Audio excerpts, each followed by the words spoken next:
The keyboard has some glitchy drums. Sometimes they cut out. It should be playing.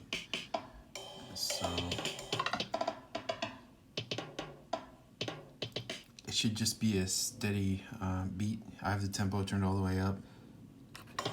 So this is the ROM for the drum samples.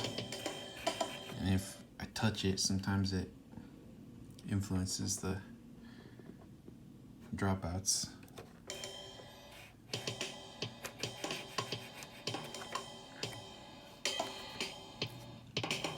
So underneath this, here's the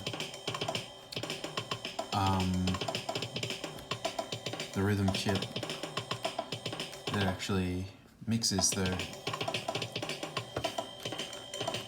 drums together. I guess it's the PCM data is on this ROM chip, I think, but then it's, you know, being controlled by this one. So this is the FM chip underneath here, the actual FM, like, and then so that's the FM synthesizer, and then this one's the PCM drum synthesizer, and this is the ROM for the drums. So somewhere in here, the drum trigger is messed up, and it does weird things.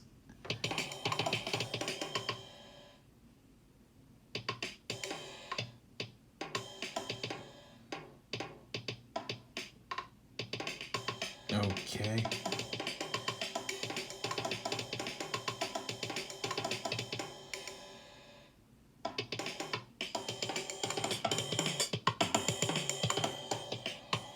So the drums are mixed in stereo. Some of them are panned all the way left or all the way right, and some of them are in the center.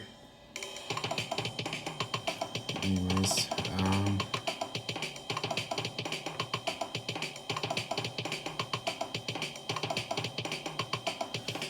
so there's like a CPU, one of these maybe.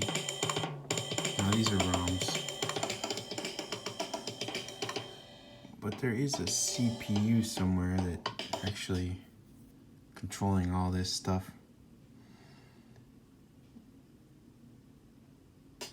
And I can't tell if it's like the connection between the CPU and the RYP7 or the connection between the RYP7 and the PCM.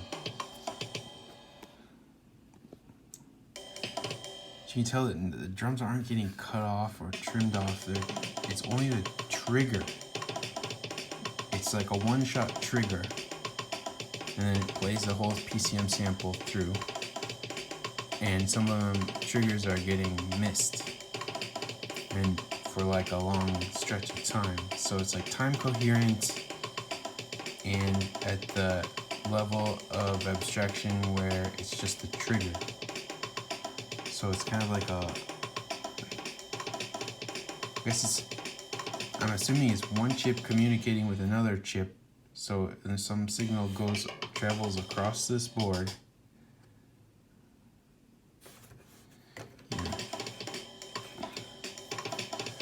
Some signal is being, travels across the board from one chip to another, like going from low to high voltage to say, here, trigger this drum, trigger that drum.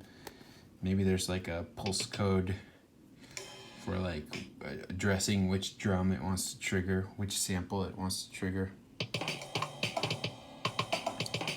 So I have to try to track that. It could be, some capacitors are bad, but they don't look bad. They look fine.